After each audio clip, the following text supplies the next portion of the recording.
Bonjour et bienvenue au CP Pirouette. C'est ici que la web-série Partager pour grandir puise ses ressources d'experts afin de partager les connaissances au milieu de la petite enfance. Découvrez une approche passionnante de l'éducation à travers les épisodes de notre web-série. Aujourd'hui, nous abordons le thème de l'aménagement comme allié de l'éducation. Nous allons démystifier cet aspect qu'on identifie souvent comme le troisième éducateur. Nous allons comprendre le rôle qu'il joue dans l'organisation au quotidien et dans le soutien au développement des enfants. Pour nous accompagner, nous aurons avec nous Aneta Kotovic, conseillère au CPE Pirouette, et Mylène Théroux, conseillère pédagogique à l'AQCPE. Ne manquez pas notre segment Faire la différence, où nous allons partager le discours d'une personne passionnante. Bonne émission!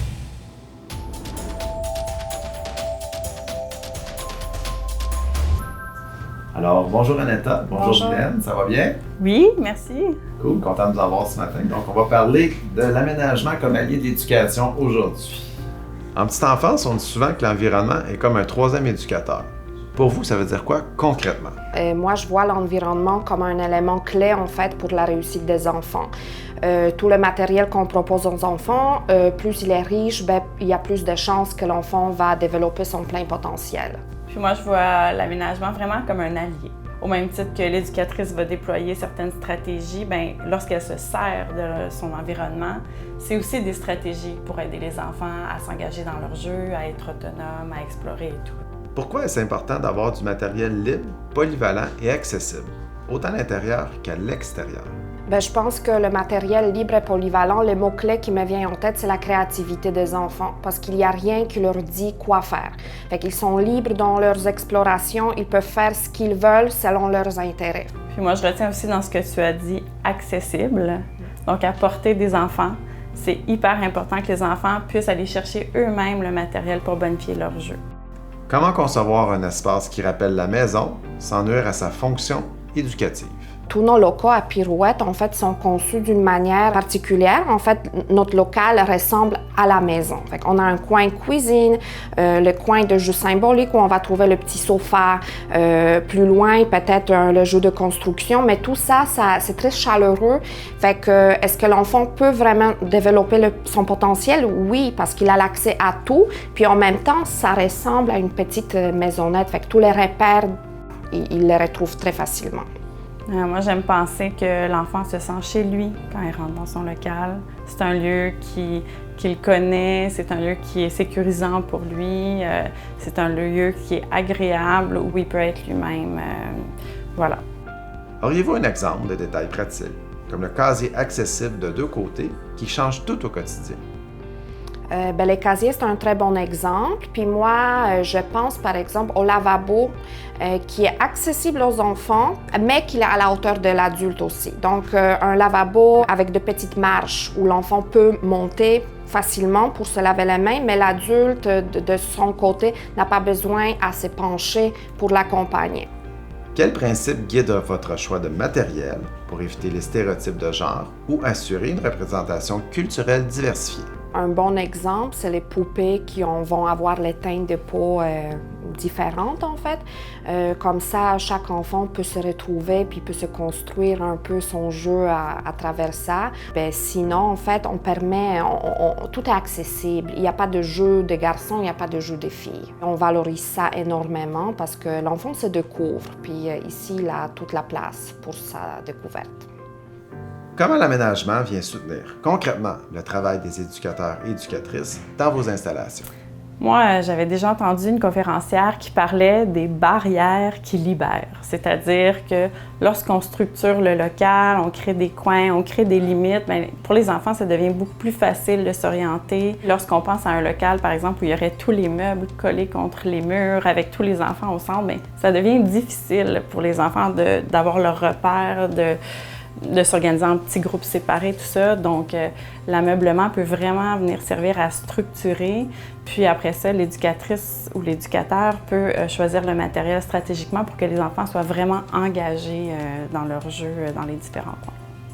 Dans une pouponnière, où tout est plus sensoriel et moins structuré, comment accompagnez-vous les équipes pour aménager ces espaces de façon adaptée? Oui, c'est moins structuré, mais la structure reste quand même présente. C'est juste comment on va placer nos meubles, dans quoi on va en fait ranger nos jeux, puis est-ce que les enfants vont être capables, selon leur niveau d'autonomie, à aller chercher par eux-mêmes dont ils ont besoin. Fait que oui, il y a une structure, mais elle est beaucoup plus flexible que dans un groupe, dans un local multi-âge. Puis j'ajouterais aussi, essayer de se mettre dans la perspective du poupon, qui est très petit, dans un grand local. Donc, comment on fait peut-être pour abaisser les plafonds, pour avoir des éléments qui sont à leur hauteur. Donc, c'est vraiment important de penser à leur perspective. Quel défi particulier pose l'aménagement en contexte multi-âge, notamment en matière de sécurité et de stimulation? Bon, c'est certain qu'en multi-âge, on doit vraiment faire attention quand on choisit notre matériel par rapport à la sécurité. Fait que tous les petits éléments sont à éviter parce qu'on accueille les enfants de 18 mois en fait. L'autre enjeu, c'est le matériel doit être assez stimulant pour nos grands de 4-5 ans. Fait que là, c'est vraiment en allant chercher quelque chose qui va être polyvalent, qui va répondre autant aux besoins d'un petit qu'à nos grands qui sont bientôt prêts pour aller à l'école. Fait que c'est vraiment faire de bons choix. Avez-vous des exemples de matériel simple, réutilisé ou récupéré qui ont un grand potentiel pédagogique? Toutes les boîtes en carton, les boîtes de conserve en aluminium. Les enfants sont très créatifs et qu'ils sont capables à partir de ça de créer vraiment des réalisations magnifiques. Puis ça a énormément de potentiel. Puis sinon, faire appel à la communauté. On a des parents qui travaillent des fois dans certains corps de métier. Avez-vous des réseaux de tuyaux? Avez-vous des bouts de bois? Avez-vous de... Donc, c'est ça. Tout ce matériel-là, c'est simple, mais des fois, on a besoin de notre communauté pour s'en procurer. Oui, c'est vrai.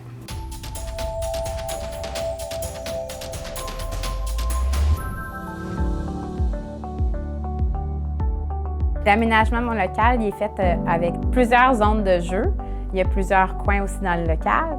Puis moi, j'aime ça parce que les enfants, ils vont dans différentes zones de jeu, puis ils peuvent jouer. Fait qu'ils sont tous séparés, ils se promènent dans le local. Puis il y a une zone qui est plus loin, une zone qui est plus rapprochée de moi. Fait qu'il y a moins de conflits. Puis moi, je peux me promener d'une zone à l'autre, puis aller voir qu'est-ce qui se passe dans mon local. Puis j'aime ça aussi parce que dans le milieu, il y a plus d'espace. Fait que les enfants, ils peuvent faire des plus gros jeux, ils ont plus de créativité. Puis au quotidien, les enfants, ils savent où aller chercher les jeux parce qu'il y a de l'affichage dans mes meubles, là. Il y a des tableaux avec des photos.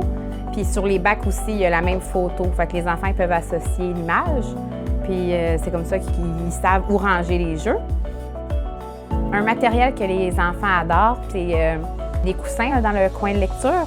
Mais mes enfants, ils prennent les coussins, puis ils font une grande lissade, puis ils disent qu'ils font rouler les voitures dessus. Puis ça, c'est leur jeu préféré, là. Puis ils peuvent recommencer encore et encore. Si j'avais un conseil à donner à une nouvelle éducatrice pour l'aménagement de son local, ça serait de s'assurer qu'il y a des images dans les meubles sur les bacs pour favoriser l'autonomie des enfants. Comme ça, au moins, ils savent où ranger. Puis aussi, c'est ça, d'avoir un gros espace, puis de permettre aux enfants d'apporter, le matériel, il n'est pas fixe dans le coin, là. S'ils ont besoin, comme de mes coussins du divan, ils peuvent les apporter dans le milieu pour construire une construction plus grande. Puis comme ça, ils peuvent faire des plus grosses créations, puis ça favorise leur imagination aussi.